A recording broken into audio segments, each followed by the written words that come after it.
Welcome back, everybody. It's Ted Gover here. Our guest today is Andy Ho, a former public affairs advisor to the chief executive of Hong Kong. Andy is a journalism professor as well as a columnist for the Apple Daily newspaper in Hong Kong. We've been friends for years. Andy, welcome. It's good to see you again. Well, good to see you again too, Ted. Hello, everybody. Great. Well, we're so delighted that you're here with us to share with us some of the latest developments in Hong Kong. Recent coverage of Hong Kong in the international press has shown that protests after Hong Kong's new security law was enacted have decreased substantially. And we've seen reports of high-profile court cases and arrests. And I wanted to ask you what the new national security law consists of and how it's affected public discourse. Well, the national security law was actually imposed on Hong Kong. Although we have our own mini constitution called the Basic Law, but the ultimate authority over the territory is the National People's Congress in China. So the NPC's Standing Committee decided a few months ago that Hong Kong had somehow become a national security loophole in the Chinese system. So in a nutshell, the national security law makes it a lot more easier for the authorities to investigate and arrest and put people on trial on suspected crimes against the nation. So one very visible effect is that some of the unions, some of the political groups have already disbanded themselves, lest they would somehow be caught in this new legislation. You are quite right, Ted, to point out that we have seen a lot fewer mass protests on the streets. There are still isolated ones, but no longer in large numbers. This is because, we can no longer be advancing courses that may be seen as in contradiction with our basic law, especially Article number 1 of the Basic Law, which says Hong Kong is an inalienable part of China. So if you are asking for greater democracy, if you want to have a bigger say in how the government is to run Hong Kong, you better be careful. You have to mince your words very carefully so that it would not be perceived as you advancing against Article number 1. So that's point number 1. Point number 2, the government has, I would say, made the best out of the epidemic. Here now you are not supposed to be in groups of more than 2 in public places. So it has made it very convenient for the police to reject applications for public protests. Andy, last year's Hong Kong Legislative Council election was postponed to September 5 of this year. What are the issues up for debate for the election in September, and what's on voters' minds? Well, I am afraid even if the Legislative Council elections were to be organized by September, we won't have any meaningful democratic elections anymore, because again, the NPC's Standing Committee has already disqualified quite a number of the pro-democracy activists from standing for elections. They have also kicked out some of the councillors, from the Democratic camp. So as a result of that, more than 20 of our pro-democracy legislators had resigned en masse in protest. So probably most of them would not be entitled to run for re-election. And a lot of the next generation of activists who, would have stood a very good chance of being elected would probably be disqualified from standing too. So the problem is not when the next elections will be.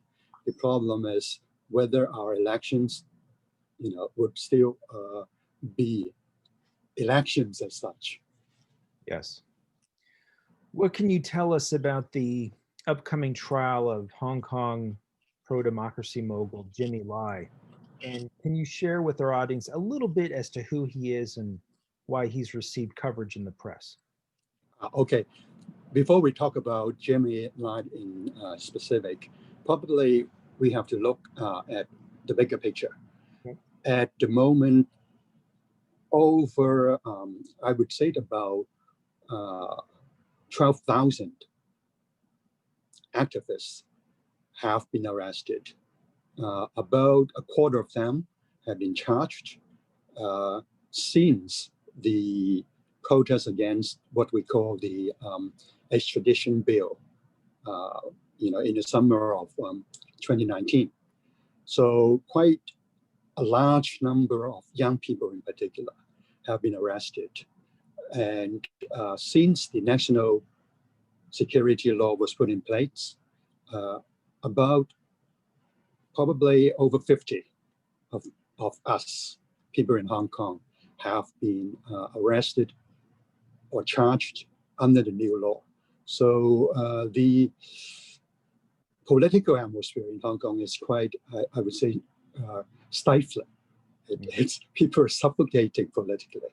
So, okay, Jimmy Lai in particular is, more or less perceived as an icon of democracy, of free speech in Hong Kong, because he runs a very popular Chinese language newspaper called the Apple Daily.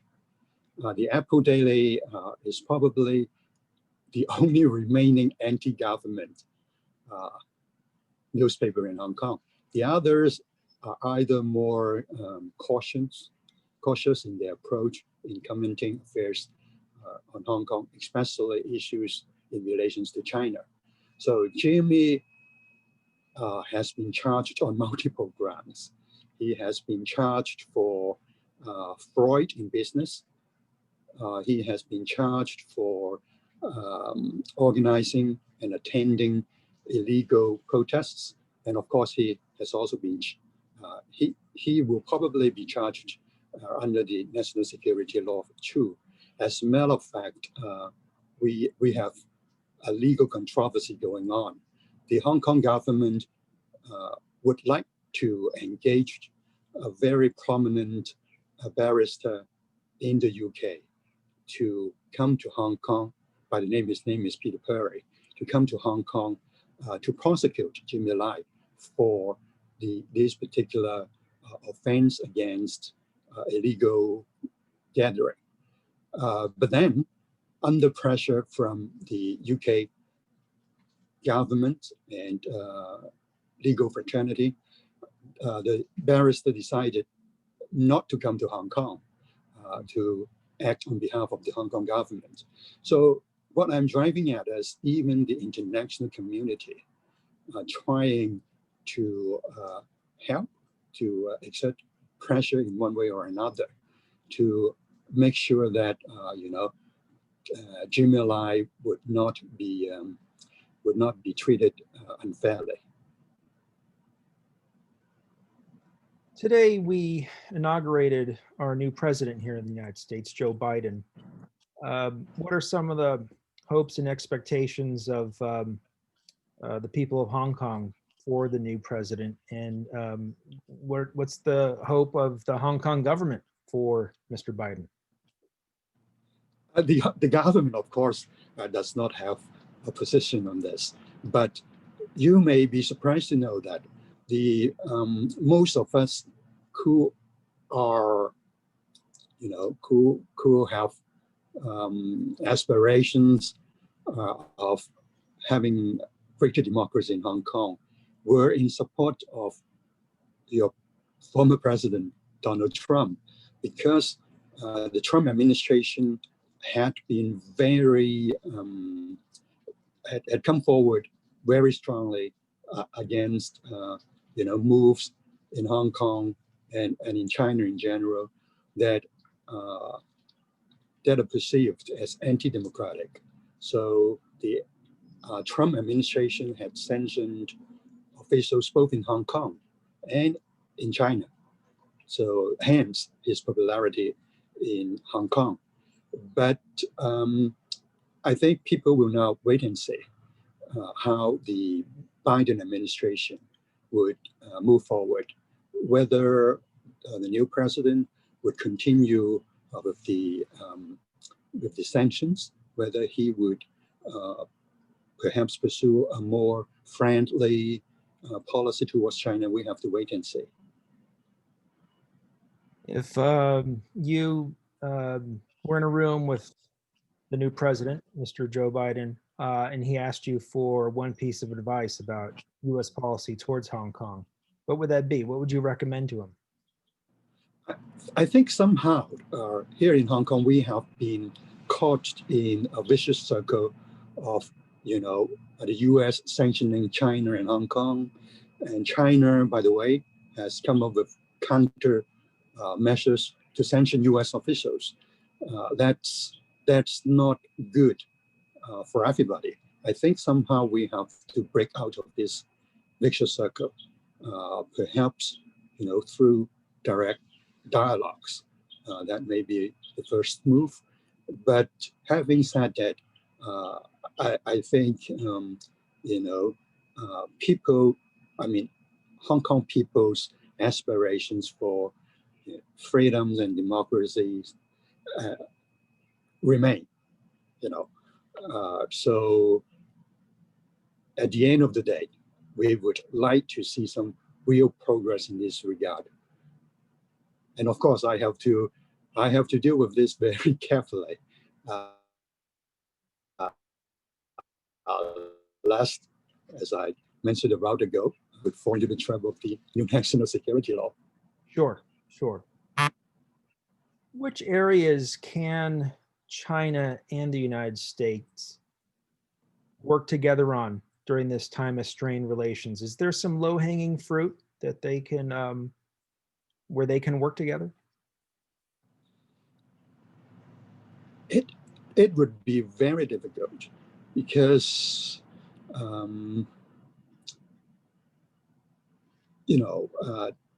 apparently Beijing has already decided on a more stringent policy on Hong Kong.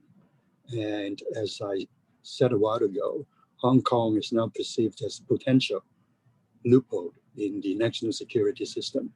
So probably our leaders in Beijing are looking at Hong Kong not just as a special administrative region per se. They are looking at the bigger picture of security for China as a whole. And mind you, we still have problems in Tibet, in Xinjiang. So it's not just Hong Kong. It's a much bigger problem. But I don't know how, but dialogue must be the first step to be taken. You have taught journalism for a number of years now. You're a columnist. What's the state of media in Hong Kong right now, in the sense that where do people go to get their news? When I first came to Hong Kong, people would often, of course, get their news from newspapers, Ming Pao, Sing Tao Daily, South China Post, Metro Daily. What about now? Where are they going for their news? Online. That has become a problem in itself because, like in the United States, you cannot always rely on news and information that is available on the internet. And point number two, people in Hong Kong are now very divided along political lines. So if you are pro-establishment, you would tend to get your feed of information from certain sources. The same applied to the pro-democracy camp. So, and that's why we have ended up with a very divided Hong Kong. And as a matter of fact, quite a number of us are thinking about quitting Hong Kong for good. According to a survey conducted by the Chinese University of Hong Kong, about 15% of us have already set in motion, to move elsewhere, mostly to Taiwan, Canada, and the UK in particular, because Britain has made it a lot easier for Hong Kongers to to settle in UK through their so-called British nationality overseas scheme. So that's the top of the top now, immigration. Mm-hmm. And the people with those sentiments, do they tend to be of a certain age group? Oh, okay. My observation is this. People are now trying to move their money, their assets offshore first, and money first to go, and then their kids. If they have children, they will probably send them to schools in Canada, in the UK, or Australia and New Zealand in the matter. And then they will consider moving the families too. So in that order. Mm-hmm. What can you tell us about the situation with COVID in Hong Kong right now? Is Hong Kong administering a vaccination campaign right now? Our vaccination program is expected to start next month. So the government will spend probably half a year to get enough people to be inoculated, so as to prevent against the disease. At the moment, I would say the government has done an average job. We are not 100% satisfied with the government measures, but in comparison, Hong Kong is not as bad as many countries in Europe and in the United States, for instance. We are talking about, we have a population of about 7.5 million here. We are talking about of new infections in the region of a little bit less than 100 a day, and we are talking about the threat of what we call a fifth wave of infection. So that's more or less where we are. Well, you're handling it very well, given that Hong Kong has the densest population of any place on Earth. Wow. Okay, so follow-up question. Can you recommend any good new books about Hong Kong or China for our audience? Well, the South China Morning Post has come up with a book, actually a good summary of what happened in Hong Kong in the past couple of years, starting with the very unexpected mass protests against the extradition bill. Of course, it's not as updated, but the South China Morning Post publication is worth reading. For somebody who is not exactly familiar with the situation here. I will send you the name of the book after this. Thank you. Oh, I'd love that. That's very kind of you. And in our remaining time, we just have a few minutes left. We hear about the chronic housing shortages in Hong Kong and the project to build the artificial island in the harbor to create new housing. What's the latest with that project? Well, it's a long, long way to go before the so-called tomorrow Lantau vision will be executed. The government has just managed to get approval from the Finance Committee of the Legislative Council. So, you know, it is not a grant for the government to go ahead with the construction work per se. It is only money to start some very early stage feasibility studies. So we won't be seeing the artificial islands in at least 2 decades. But it has been branded as a long-term vision to solve the chronic shortage in land supply in Hong Kong. But of course, other people are arguing that, you know, despite the small size of Hong Kong, we do have enough land to cope with the housing problem. People are talking about perhaps making use of what we call the brownfields. If you come to Hong Kong, you would probably notice that we have a lot of abandoned sites in the new territories. You know, the northern part of Hong Kong, which are used for, you know, car parks, for instance, for storage, for instance. So people want the government to make better use out of those first. And some people have also suggested that we should perhaps sacrifice part of our country park, you know, for housing. And of course, these are very controversial proposals. Ted, you're right to point out that, you know, the artificial islands would probably be a long-term solution, but it won't be a timely one. I see. We have about 2 minutes left. I wanted to ask you about the chief executive, Carrie Lam. She's been in office since 2017. How much longer will she be in office, and who do we think will be the next chief executive? Well, our chief executives have a 5-year term. So she is now in the middle of her term of office. People are very disappointed at the Lam administration. She has been rated as the least popular chief executives. You know, so far we have three. She is the most unpopular one.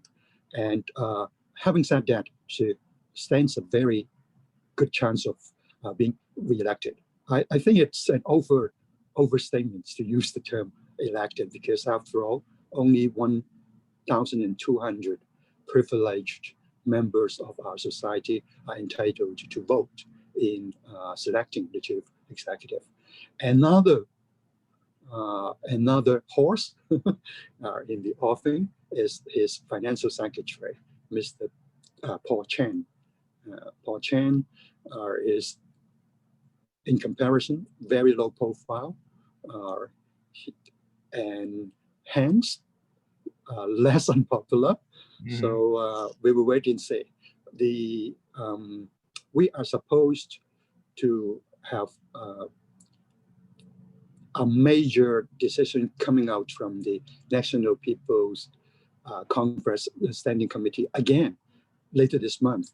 They are talking about a possible restructure of the election committee to make it even more certain that Beijing will have absolute control over, you know, who will be our next chief executive.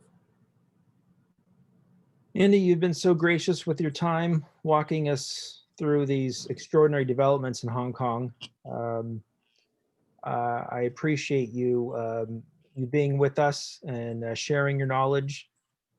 Please take care of yourself, keep healthy, and I look forward to future discussions with you. Good luck to you too, Jack. Okay, until next time. Thanks again. Bye-bye.